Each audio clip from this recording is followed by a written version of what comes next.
കുണ്ടുകുഴി. റോഡാവുമ്പോ കുണ്ടും കുഴിയൊക്കെ ഉണ്ടാവും. എടാ കുഞ്ഞാടെ, നിന്റെ അച്ഛനടാ.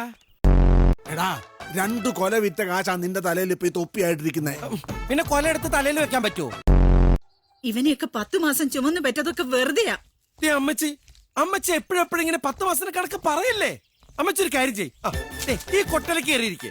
എന്നിട്ട് ഞാൻ എന്റെ അമ്മച്ചും ചുമന്നുകൊണ്ട് ഒരു 12 മാസം ഇങ്ങനെ നടക്കാം. എന്നിട്ട് ആ കണക്ക് അങ്ങോട്ട് വീട്ടാ പലിശ അടക്കാം. അയ്യോ, എന്നെ കൊല്ലല്ലേ. എങ്ങനെയാ കിണറ്റ് വീണത്? എങ്ങനെയാ വീണതെന്ന് വീണ്ടും കാണിച്ച ആള് തട്ടിപ്പോവില്ലേ അപ്പ? എന്താ പേര്?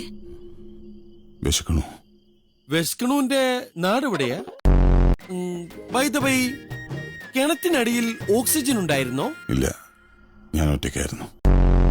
തല വെക്കാനായിട്ട് അടുത്ത റെയിൽവേ പാളയിലുള്ളൂ അപ്പ.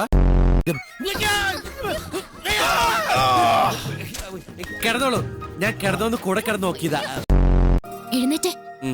എന്താടി? ഇന്നലെ കിണറ്റിൽ വീണ ആളില്ലേ? അയ്യോ, അയാൾ പിന്നെ വീണ. നല്ല ബഹുമാനമുള്ള പയ്യനാ. എന്നാ നീ നിന്റെ അമ്മേനെ അവന് കെട്ടിച്ചു കൊടുക്കടാ, എന്നിട്ട് അച്ഛാന്ന് വിളിക്കൂ. ആരെങ്കിലും ഉണ്ടെങ്കിൽ വാടാ. അമ്മയുടെ മോനപ്പാൽ കുടിച്ച ആരെങ്കിലും ഉണ്ടെന്ന് ചോദിക്കടാ. ഈ സോളമിനോട് ചോദിക്കടാ. സമയം എന്തായി?